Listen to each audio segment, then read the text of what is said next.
So as I said, everything that I'm going to talk about is not to minimize the real influence of violence and conflict on the lives of human beings, their everyday lives.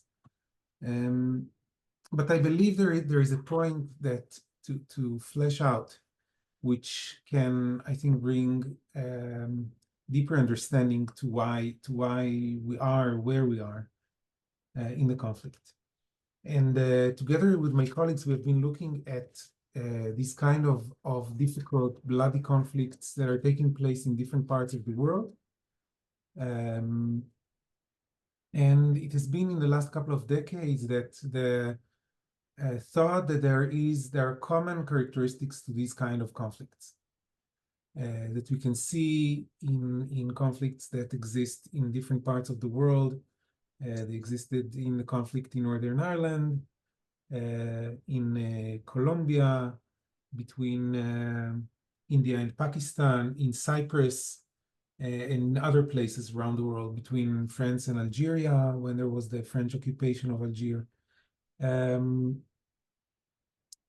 what we can find in these places are basic characteristics of these situations, of these conflicts, where we can see that all the parties that are involved in the conflict perceive their goals as existential. So when we think about what the conflict means to us, we're talking about a conflict that touches on our basic existence, touches on the need for basic resources as water, movement, but also basic resources such as independence, national identity, and things which each group see as touching on its very basic needs and existence.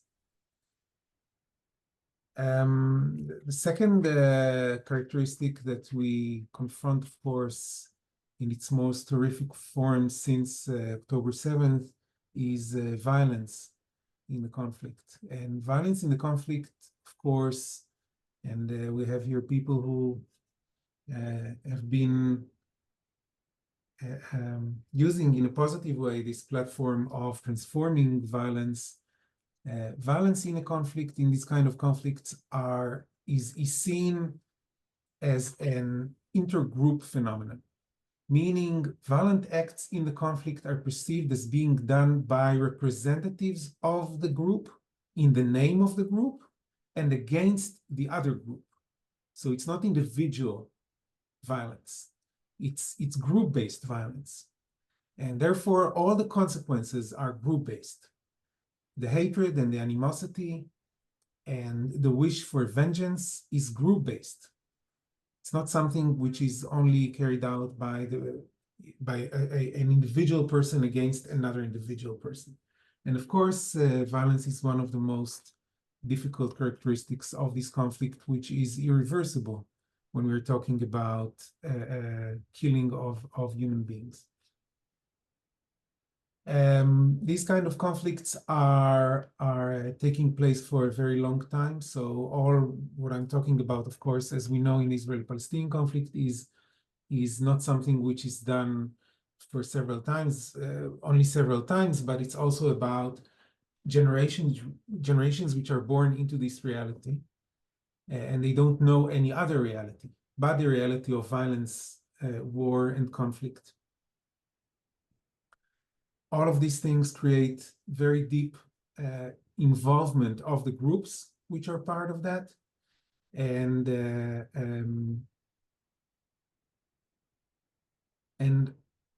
it creates a reality, or the reality, it doesn't create the reality, but this reality of conflict creates deprivation of basic needs of human beings. So as I said, beyond, of course, the deprivation of the right to live or free movement or to get work or all of these things, food, water, as we see now, shelter.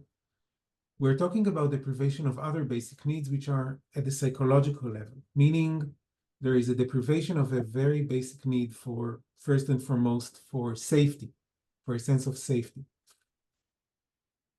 There is a deprivation of need of predictability. We don't know what will come tomorrow.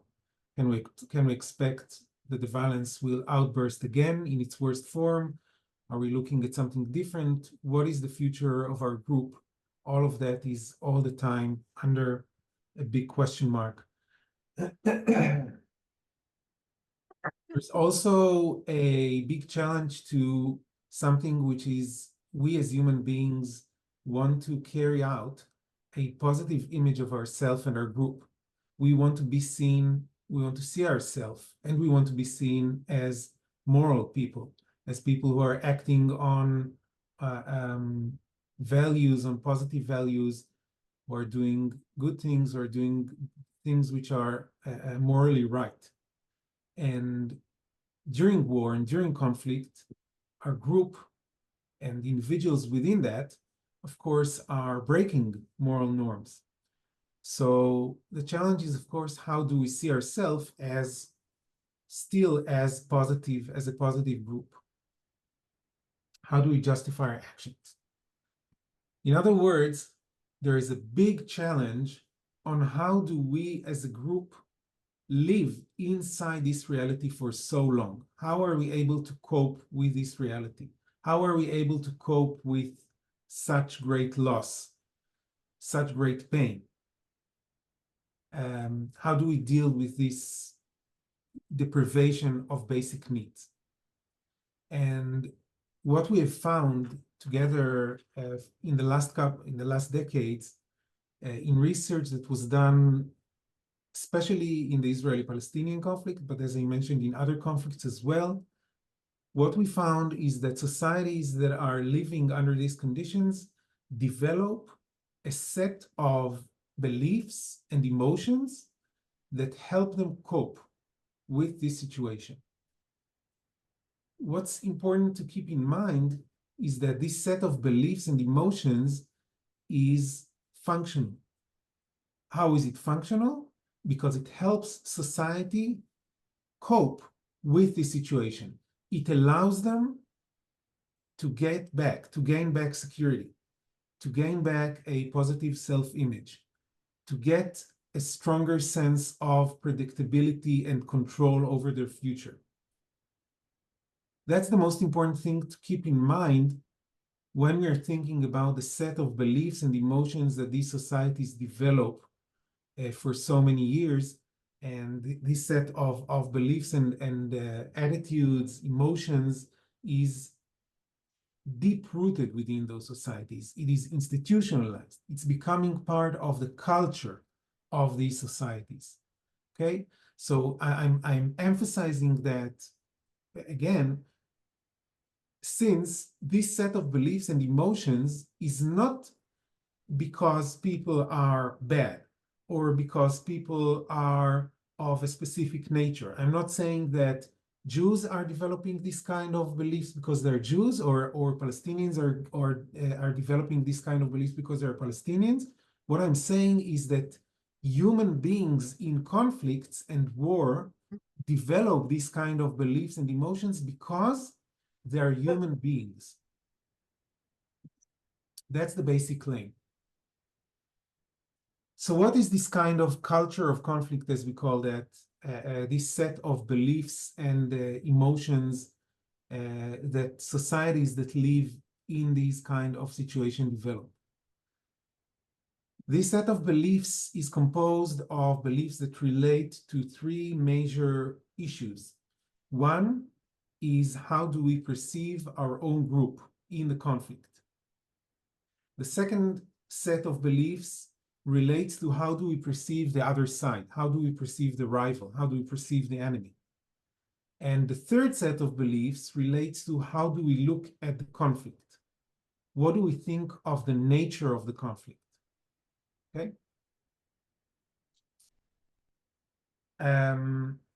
So this, as I said, the set of beliefs, the first set of beliefs relates to, how do we perceive ourselves? How do we perceive our own group? And this set of beliefs includes beliefs that relates to for example, for the justness of our own goals. So we see the goals of our group as morally just according to any standard, according to the moral standards of our group and according to international standards. Okay, so our group's goals are completely justified and extremely important, and we're looking for ways how to fulfill those goals. Second set of beliefs is touching, and it's extremely important, and I can testify that on the Jewish-Israeli society, of course, is set of beliefs that relates to security. Since we're talking about a violent conflict that is perceived as threatening the very existence of the group, one of the major issues which societies that are involved in this conflict is preoccupied with is how to secure their existence. How to secure their existence by any means. And all of those individuals, social institutions and groups within societies that are dealing with security are getting the most important and prominent place within society. Why? Because they are experts in security. And if security is the major issue that we as a society need to deal with, they are becoming the most important social agents that can provide us with this basic need. Two more set of beliefs that are very important for societies in conflict, as I said, are part of the culture of conflict and deal with my own group, is the belief that we are the ultimate victims. Okay? And every society that is engaged in these kind of conflicts develop a belief that we are not only the ultimate and only exclusive victim of the current conflict, but we are victims for generations. We have been victimized by different groups, and the current group that we are in conflict is another, and maybe sometimes the worst, not always, but they're part of our victimizer. They're part of the perpetrators against our group. And therefore, if we are the ultimate victims, and there's no group in the world which is as victim as we get and we have the moral right to do anything in order to avoid being victimized once again. Okay, so this never again, and we know that very well, the never again state of Israel after, of course, following the Holocaust, it means that we have, I'm not saying for everyone, but for many people, this state means that we have the moral right to do anything in order to secure that we are not victims once again. The last belief that touches on the own group, my group, is the belief that speaks about positive self-image.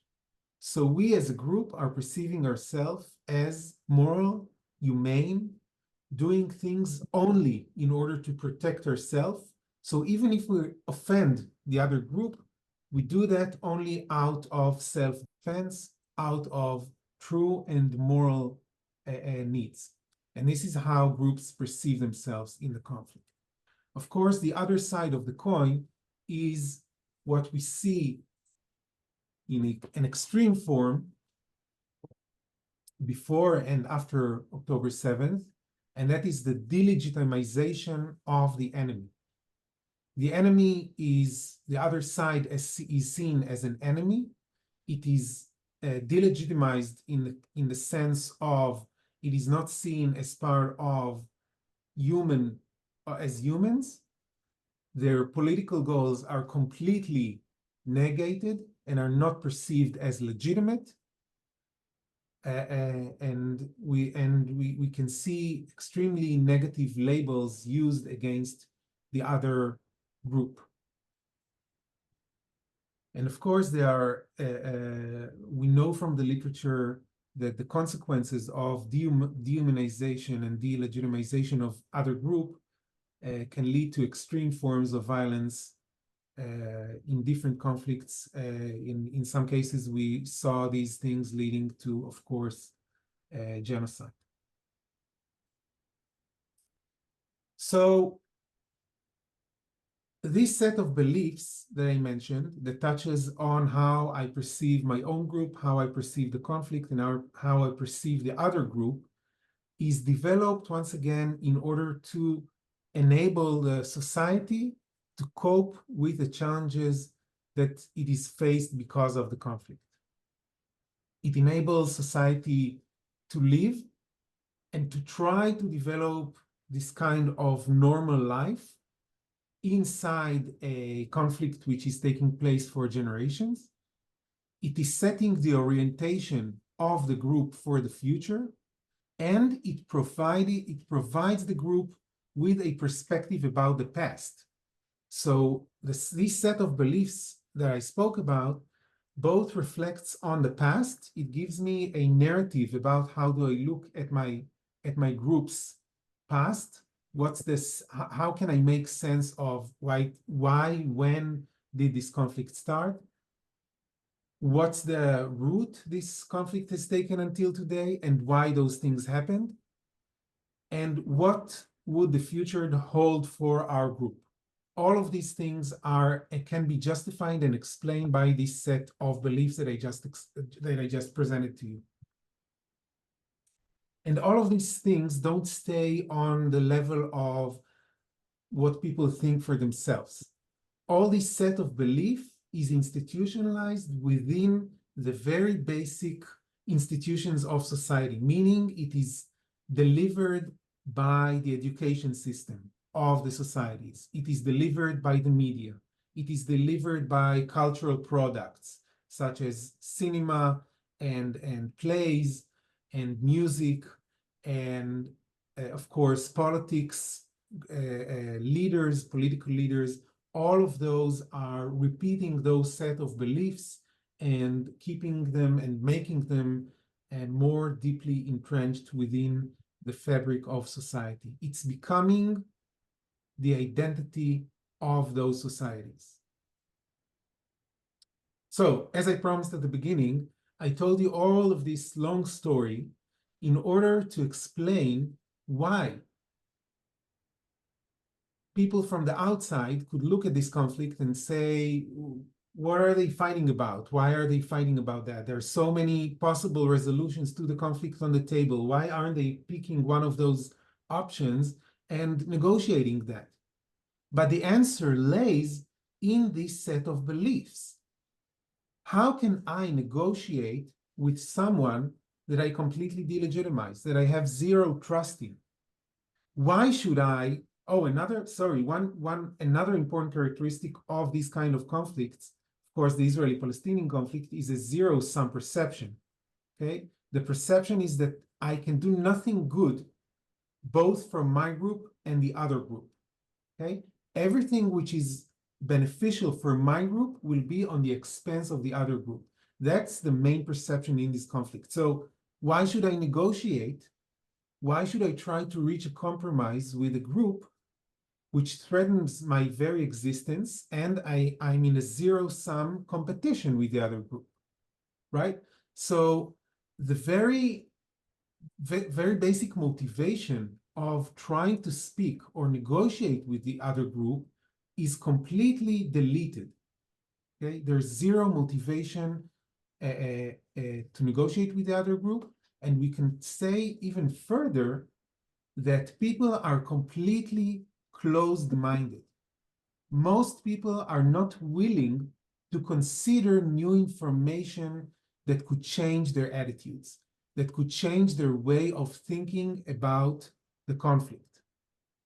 They're close to it, okay? So even if there will be potential positive information about the other side, okay?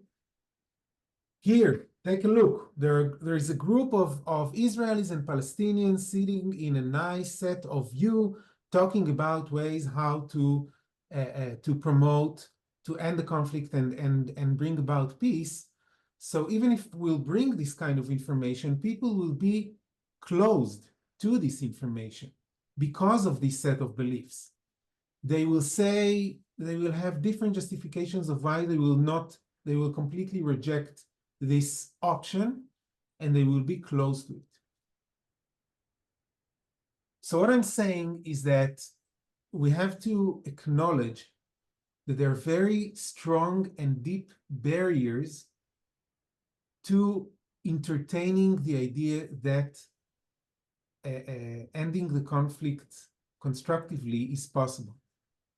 We have to understand that. We have to understand that these barriers are coming from a natural human being place. It is not because the other side is bad. It is because they're human. And we have to confront those barriers. And what we have discovered in the research for several years is that when we try to confront those barriers, this set of beliefs with new information, with new positive information, it's very difficult to go beyond these barriers. People have a very strong resilience that doesn't allow them, and they will reject this kind of new information if you try to provide them directly with this information. They will object that.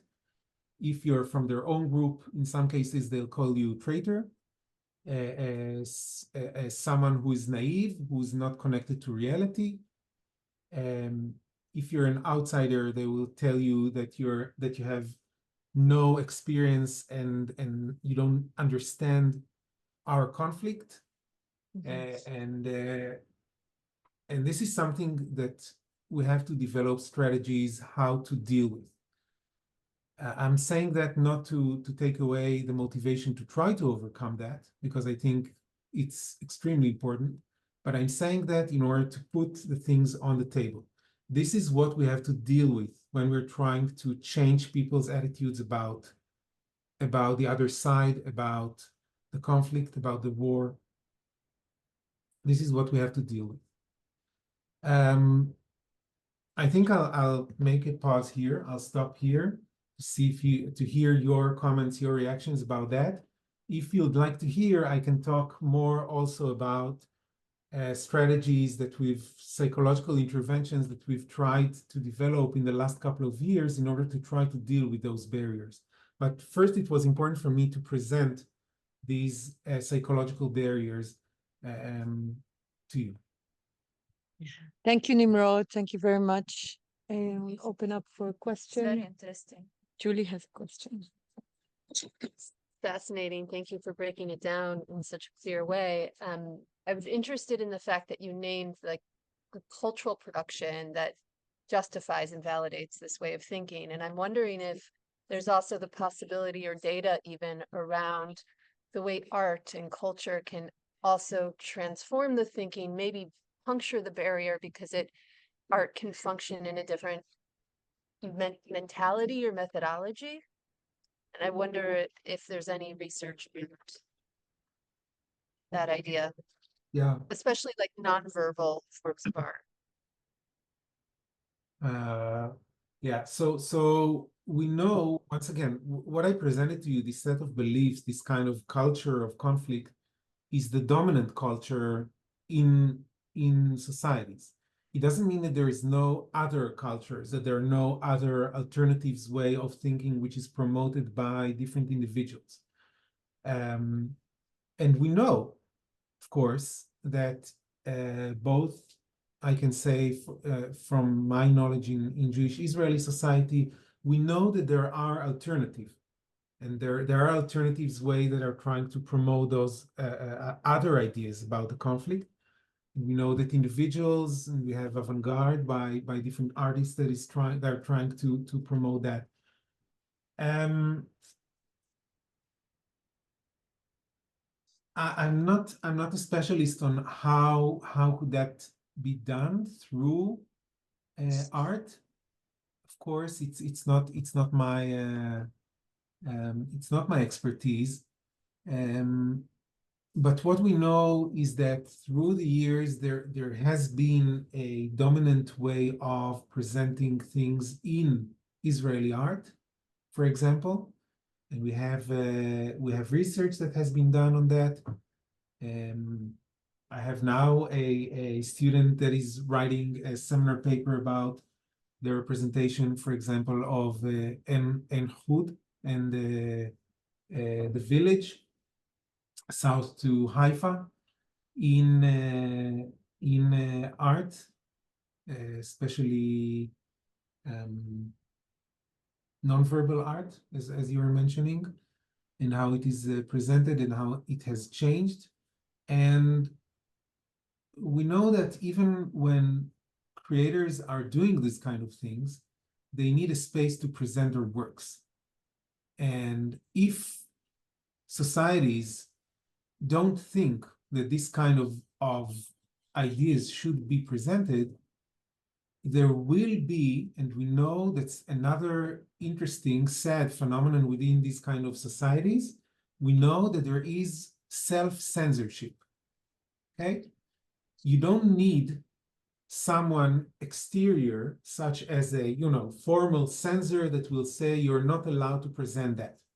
We know that in these societies, there is a very strong social inner pressure not to present those kind of things to the public. And if they're presented, there could be very strong social pressure. I'm not talking about political or formal censorship that will either marginalize them or completely shut them down and say you should not present these kind of things. And we've heard about those things happening, once again, in Israel lately, when they wanted to present a new book that speaks about the experience of parents from the bereaved family circle. And there has been an event that was supposed to be taking place in Haifa, and the municipality tried to shut it down, and they found an alternative place. But these are the reactions. These are the social reactions to those creations by alternative artists. Nimrod, I'm interested to hear, unless there's another question, what are the strategy to engage in shifting? I mean, in terms of training, like giving knowledge and training skills is pretty easy. It's the shifting of attitude that is really hard, and especially belief, like the ones that you mentioned. What are the strategy that have been developed or that you know of around that? Yeah. So there have been several kind of ideas and intervention that have been developed in the last couple of years. Some of them touch on indirectly with the conflict. Things such as what my colleague Professor Ran Halperin has done, that deals with mobility of groups. What does that mean? You're trying to, we know that one of the reasons why people are not willing to consider any alternatives is the beliefs that the other side is doing what they're doing in the conflict because it's their basic nature. They cannot change, okay? It's a belief that explains their actions as something that derives from their very basic nature. They're all murderers. They're all barbarics. They speak only the language of violence. Okay. So one of the strategies was trying to change. It was trying to change this set of beliefs indirectly, meaning to provide people with information about how groups in history changed along history, not your rival group, okay, but other groups that are not related to your conflict, how they were able to change along history and to try to influence the sense that groups can change. And if groups can change, you're willing to consider later on that even maybe your rival group can change, and therefore there is an opening to try to discuss with them. So that's one way of trying to deal with that has been developed. Another way that has been developed by my friend and colleague, Dr. Boaz Meiri, is called paradoxical thinking. And the idea behind paradoxical thinking is that you're presenting people in your group an extreme form of what they're thinking about. And when they're confronted with this extreme form of behavior and thought, they are taking a step back, and they're willing to reconsider what they think about. Meaning, you're presenting them with an extreme form of, for example, in their studies, they have presented, and we're talking way before October 7th and the war, they've been presented, for example, with the idea that we as country, we need to continue the conflict in order to be moral. The morality of Israel as a country depends on continuation of the conflict and continuing fighting against the Palestinians, right? So it takes the belief that I told you about positive self-image, right? That we are a moral, humane group, and it takes it to an extreme that we actually need to fight, we need to commit atrocities in order to be moral, right?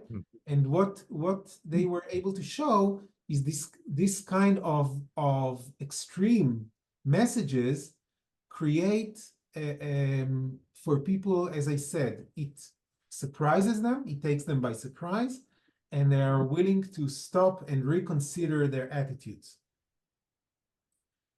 I have some reservations about this strategy in the current situation, because in the current situation, unfortunately, what I saw in the studies that I carried out and the surveys that I carried out since October 7th is that I found out that the attitudes of Jewish Israelis regarding policies in the conflict have become so extreme that you cannot take it any step further on. It will not be seen as something ridiculous. It will not be seen as a paradox, as a paradox, right? The erasure of whole civilian Palestinian neighborhoods has been an idea and policy that has been supported by a big majority of Jewish Israelis after October 7th. So I think that at least at this point of time, this strategy of paradoxical thinking could actually backfire. The last kind of intervention that I want to tell you about, and we have developed and started testing that both here in Israel, and we've done initial surveys and research in Cyprus, both sides of the conflict in Cyprus among Greek and Turkish Cypriots, is an intervention that talks and takes a different route. It's not indirect and it's not paradoxical, but it's actually educating or telling people exactly what I told you. Meaning, it's talking about why those kind of set of beliefs are developing in societies. What are the reasons for that? Okay? We call that the informative process model. And the basic first step in this model is derived from psychological theories that talks about acceptance and change. These kind of theories come from clinical psychology. When people go to therapy and are trying to deal with challenges in their life and destructive behaviors in their personal life. So the idea is that you first allow people to feel accepted. You're not telling them what you're doing is wrong. You're making here a mistake. There is a different way that you're not telling that right at the beginning. First of all, you're explaining to them why those kind of behaviors and why this set of beliefs, why did they develop that at the first place? So the first stage in our intervention provides people with the knowledge that I gave you, that societies in conflicts develop this set of beliefs that justify their goals, that delegitimize the other side, that talks about why they are the ultimate victim in the conflict. And we're explaining that these kind of beliefs are developed within each and every society that is engulfed in this kind of bloody conflicts. And it is done because of human needs and human motivations, natural human needs, right? So the first part of the intervention is acceptance. Acceptance in the sense that you're explaining to people why these kind of things develop and why it's a human phenomenon. The second stage is to present the costs of continuing to hold to those set of beliefs. Meaning, okay, this set of beliefs are prevalent among different societies that are involved in these kind of conflicts. But societies that are holding to those beliefs, it has a very high price tag. They're paying prices, these societies are paying prices for continuing to hold this set of beliefs, and this set of beliefs fuels the conflict in human beings being killed, in economic conditions, in PTSD that is becoming part of society, the lives of so many people in society, and so on and so forth.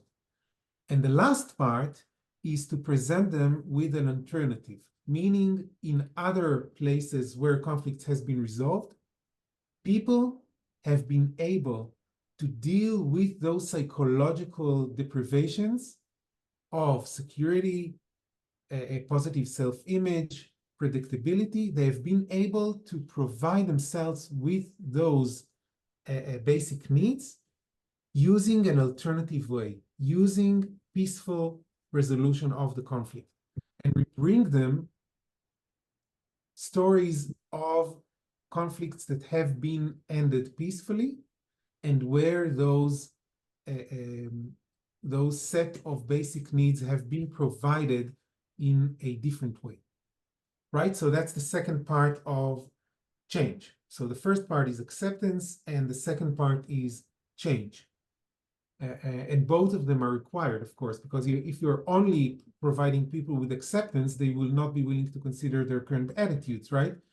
But if you only try to provide them with change, you will confront very strong opposition and objection to that. So the idea is to combine those two things together.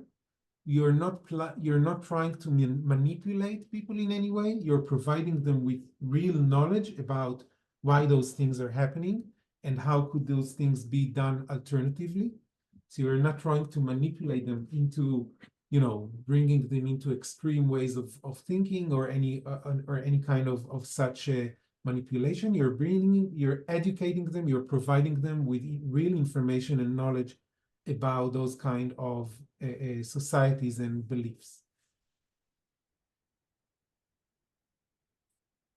That's the last strategy I wanted to tell you about. Of course, there are other ways and other strategies, and we know one of them is, of course, exactly what you're doing, the kind of contact work, bringing people together to meet each other and so on.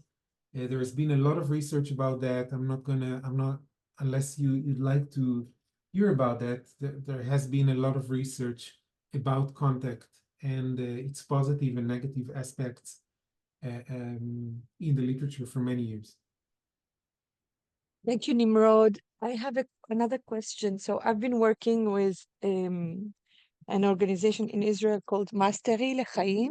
I don't know if you heard of it, and they work specifically on applying spiritual psychology in the context. So Dalit Eliyahu and myself did spiritual psychology in the University of Santa Monica, and we used that same model to apply in Israel, and basically focusing on the psychological roots of the conflict, what you presented.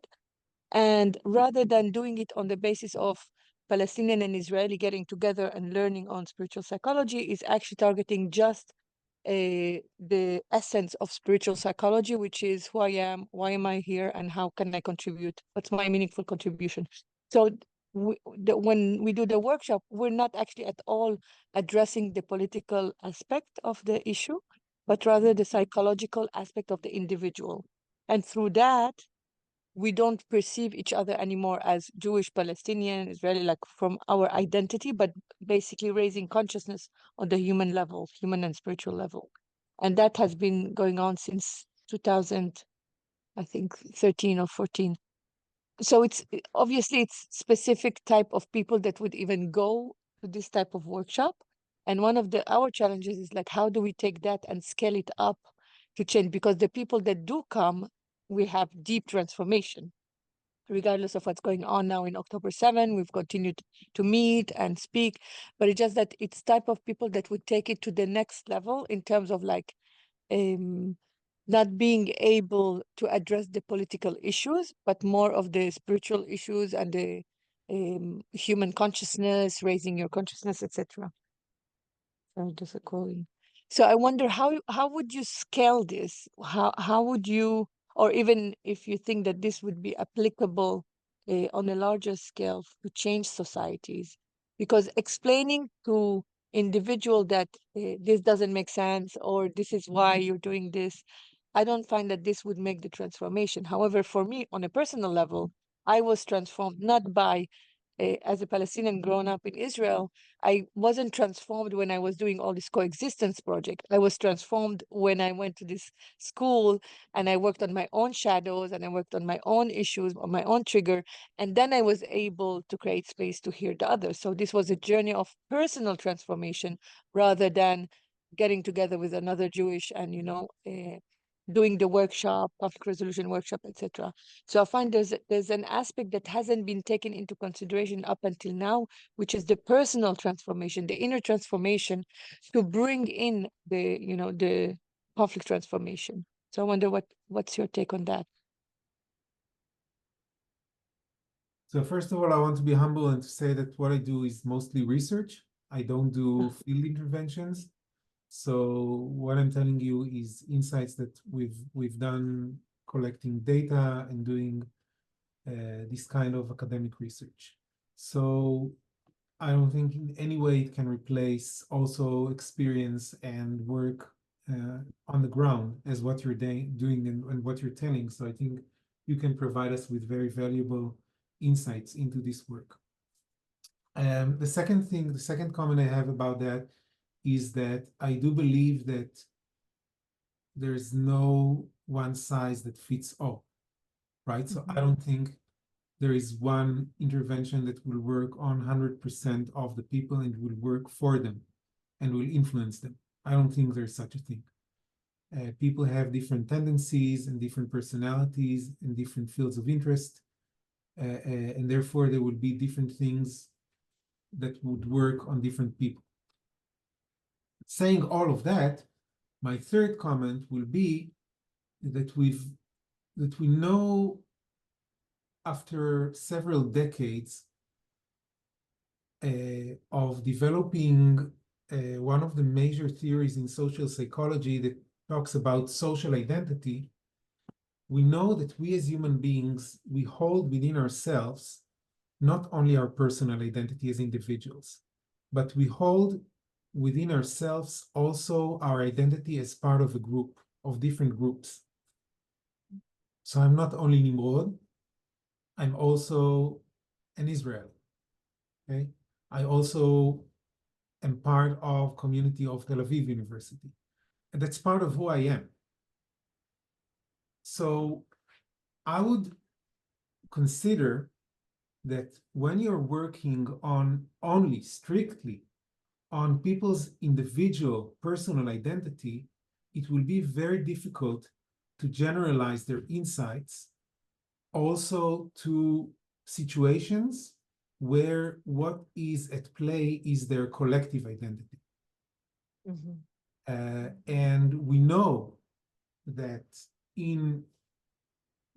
there are events taking place out in reality, which brings together people from different groups, or there are specific circumstances, such as an escalation in the conflict. We know that people will react based on their social identity, based on their belonging to specific groups. It is not possible to completely neutralize this part. It's part of who we are as human beings.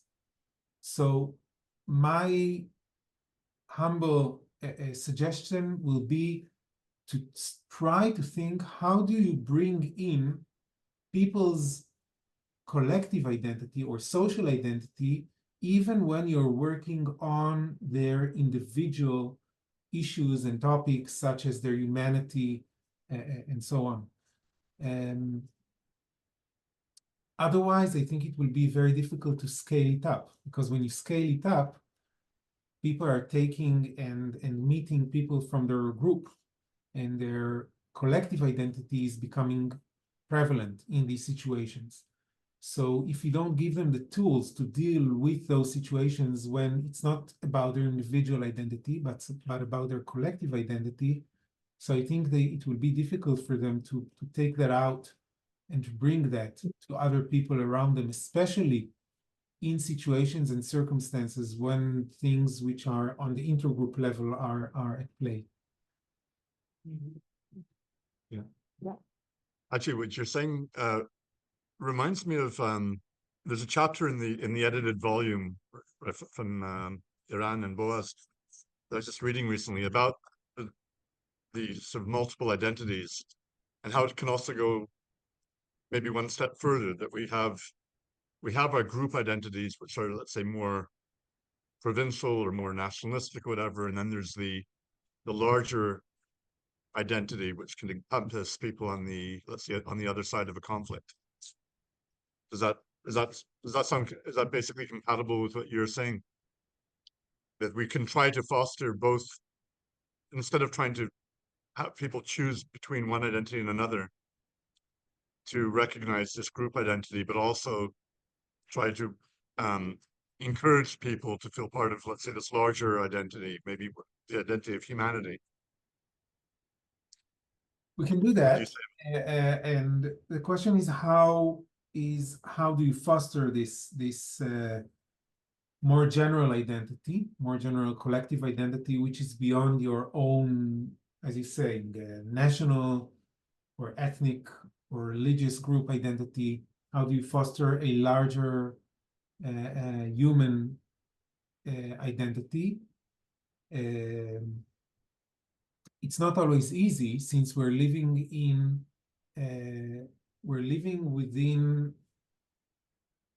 an environment that fosters this kind of national, ethnic, religious identity from a very early age. These kind of narratives about belonging to our group, I know from my colleagues that deal with developmental psychology and deals with the psychology of children. We're talking about that the distinction between my group and other groups, it develops already from the age of around 4 or 5. Okay, this kind of distinction develops from the age of 4, and favoring my own group is starting already from the age of 5. So these things are being developed from a very young age. I see that, of course, on my children, and the education system, kindergarten, schools that they're going through, the material that they are, being provided by those places, it's not neutral. It talks all the time about how they belong to their group and all those other things that I spoke about.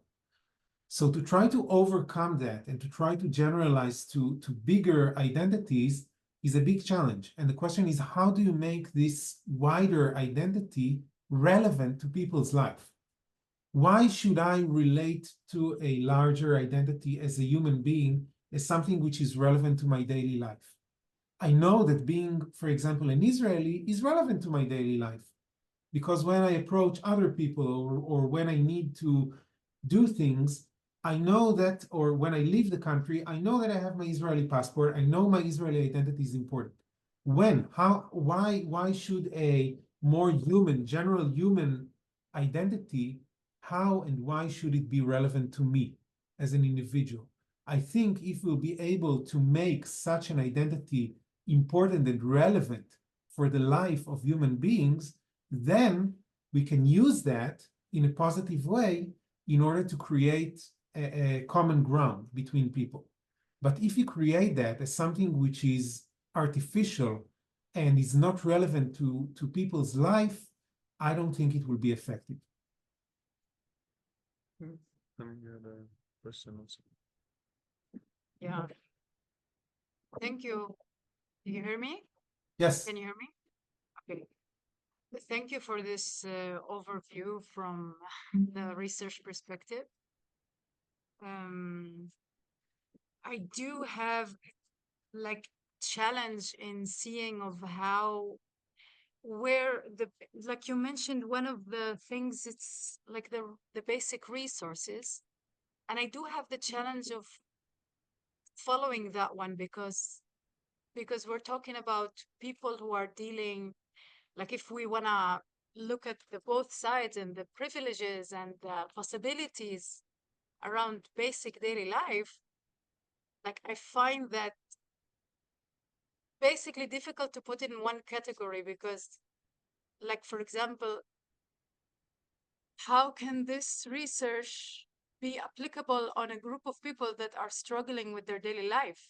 Like, for example, what do you think about the process of like, okay, there's a whole place that is being destroyed now in Gaza, and I'm not saying that you have the answer, but what is the perspective on that level of psychological and physical trauma that is being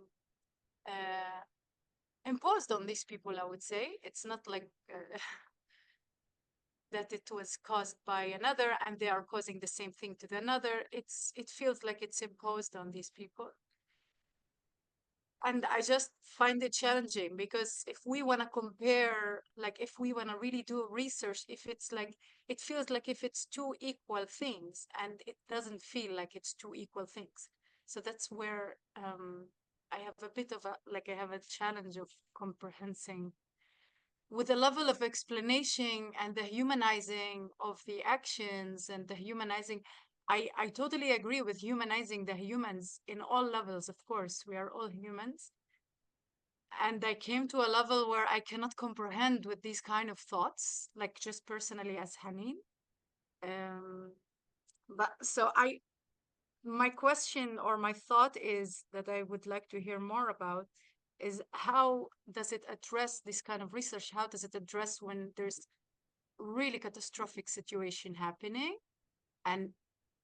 And what would be like ideas of maybe new ways of addressing how to research and how to resource these ideas of how to deal and how to handle the situation. I'm just putting out all the things that are coming up for me, basically. And especially what you mentioned about the generations that are born into that reality. And we're talking about generations being gone from that reality. Speaking specifically about, Gaza now. So yeah, I'm interested. That's why I'm curious, to hear your thoughts around that. Thank you. Sure. I completely agree with you that the situation for the two sides is very different.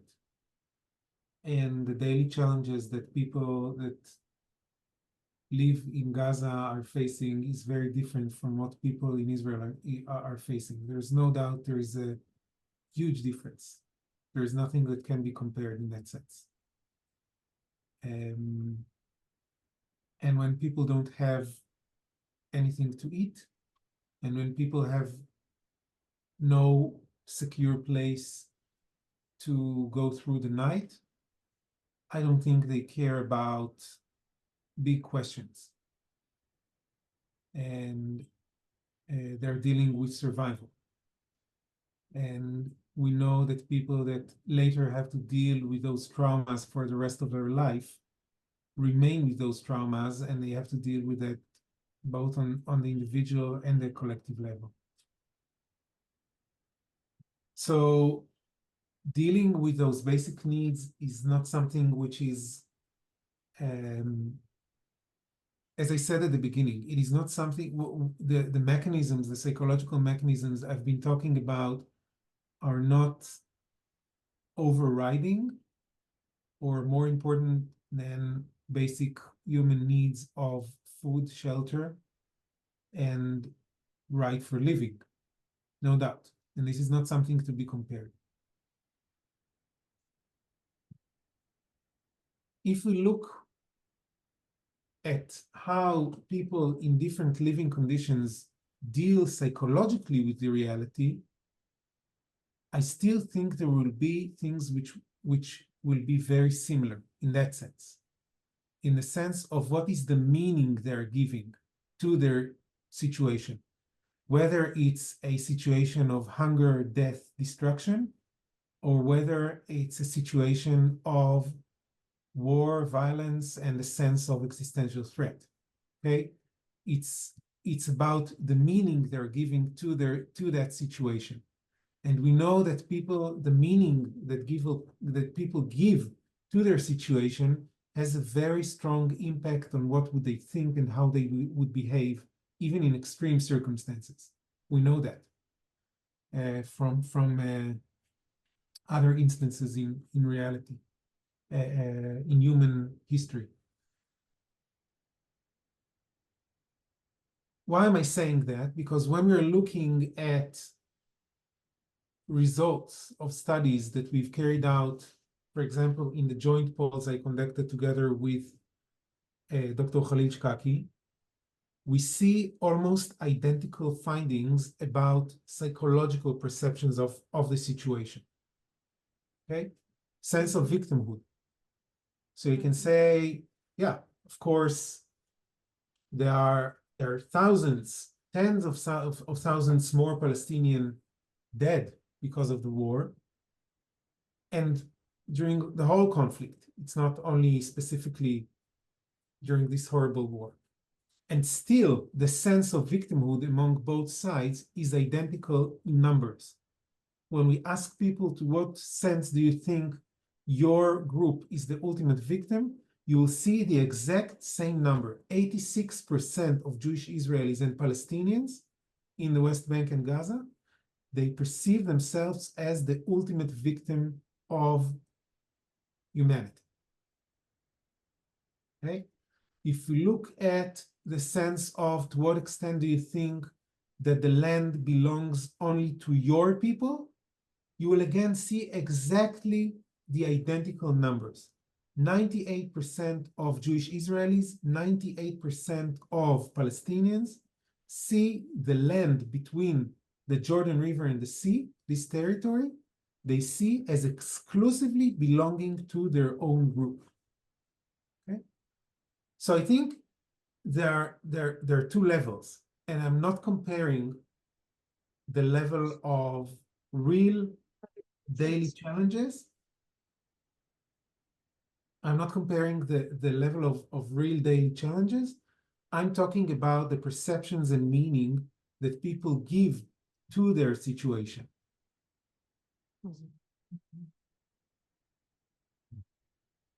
I have another question. Are you finished? Yeah. So a lot of articles and a lot of conversations I'm hearing these days are the failure of the people-to-people peace initiatives. And you can see organizations like B'Tselem collapsing, and you see a lot of these people from within activism, from within this mainly like inter-Israeli sphere, basically saying, here we have 30 years of people-to-people peace initiatives, and we already have a whole generation that grew up, or even a few generations that grew up in these peace initiatives. And in the end of the day, when the structures of power decide to react and unleash these horrible waves of violence, we're also facing basically the fact that we're powerless, and also that decades of people-to-people peace work have actually achieved nothing, and the reality is just getting worse. I'm wondering if there's like any research on that topic and any achievements that you can say, well, this actually worked.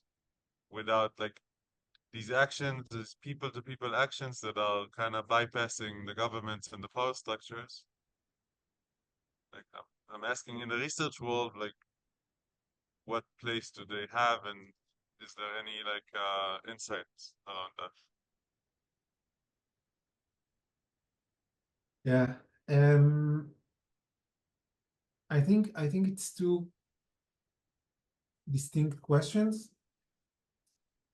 One is a major question that research has been dealing with, is what is the most effective way of doing this kind of people-to-people's work. Okay, what kind of strategy works best within this world? Okay, that's one question, and there has been work about that by people from both Israel and from the US, and we have research about that, and I can share with you some of the insights that from that thing. The second question you're asking is a different question, and this is the question of, is there any meaning, is there any influence of people-to-people's initiatives when faced with power structures? So let's start with the second question. My personal belief is that when we're dealing with such deep-rooted violent conflicts, there can be there's no one way or one direction of dealing with these conflicts. I don't believe that people-to-people's initiatives can resolve the conflict exclusively. I think the answer is no. And if you're asking me, do I think that top-down leaders' initiatives delivered by the elites and leaders to the people without any preparation of the people and societies, could that work? So my answer will be also, I don't think it will work. It will collapse. It will not hold. People will oppose it and reject it. So I think it works simultaneously. It works at the same time. And I think that when you're trying to do a bottom-up, people-to-people's initiatives, and the only thing you confront is violent reactions by the power structures, that's extremely frustrating, and it can be futile. I agree with you. Because if you meet people and you are, convincing people, and you're convinced that there is another way, you're trying to do those kind of things, and the whole political elite is opposing that. And this is what I think is the situation within the last decade within Israel, for example. Okay? You have a political leadership which is ideologically and power-driven, objecting any peaceful resolution to the conflict. I think you're fighting an uphill battle, no doubt. And the power of social organizations what's the word? I forgot the word. Civil society. The power of civil society to fight against government, you can't do that. You need both things to work at the same direction in order to resolve such conflicts. And we know that from experiences in other places around the world. So that means that hoping that just civil society can change the world, I don't think that civil society can change the world on its own.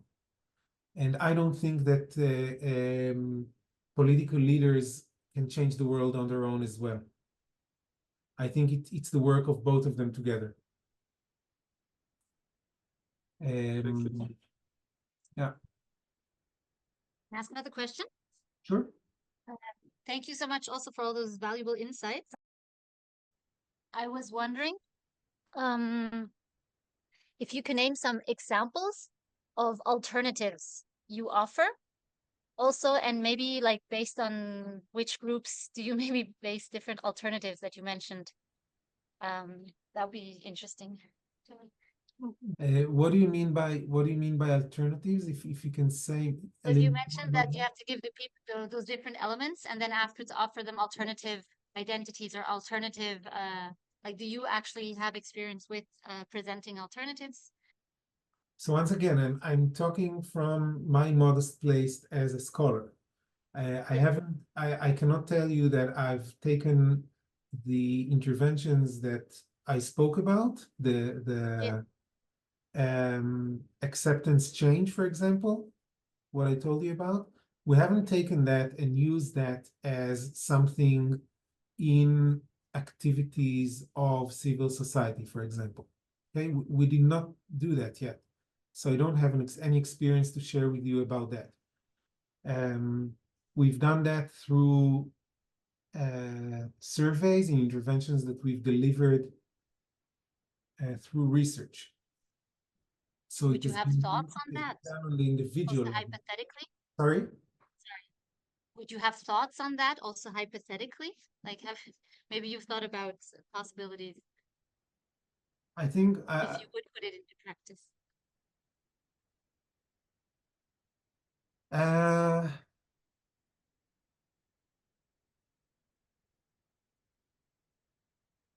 I don't want to throw just empty ideas to the air about that. I think these are things that have to be developed together by people who are doing this kind of work, to try to think about how can they take their activities and try to combine or put in these ideas, for example, of acceptance change into the activities they're doing. How can you combine those things together? I think these are the path that I would take. But since I'm not doing any, once again, I'm not doing any real work with groups of people, I don't have an answer, a set answer for that. I think those ideas have to be interwoven within this kind of work. And when you're approaching to setting the agenda for these kind of activities, I think you need to take into consideration these perceptions that people hold and these strategies about how they can be changed. I had a few additional questions. I'm curious, in the data that's been gathered since 1994, what is the shift that's taken place in terms of this sort of victimhood identity, or the questions about the attachment to the land? Like, has that number 98% risen?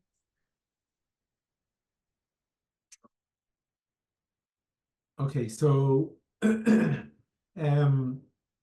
unfortunately, we haven't been gathering the data about the sense of ownership of the land or about the sense of victimhood since 1994. The PCNX and the data that has been gathered since 1994 has been around support for negotiation and support for peace. So Okay. these are the questions that we have data since 1994. The one thing that struck us, and once again will not surprise you, is that after October 7th, support for negotiation among Jewish Israelis has dropped in a way that we have never witnessed since 1994, to the lowest levels ever. That's the one thing that I can tell you for sure if we look at trends since 1994. Support rates, for example, I don't know, for political solutions that have been on the table for many years, such as a two-state solution, they've been very low among both Jewish Israelis and Palestinians. By the way, almost similar exact numbers. We have about a third of Jewish Israelis and Palestinians supporting this kind of solution, of a two-state solution. And to tell you the truth, personally, I don't know if that's the right political solution. But what you've been asking about the territorial ownerships, perceptions, and about victimhood, about territorial perception, about territorial ownership, that has been something new that we've been measuring. but about a sense of ownership of the land among Jews and the sense of victimhood, I can tell you for sure that has been very strong beliefs for many years among Jewish Israelis. I don't have the data for Palestine. This is something that we have been measuring only in the last couple of years together. But among Jewish Israelis, this is a very strong set of beliefs. Thank you so much for your research, your insight, your contribution.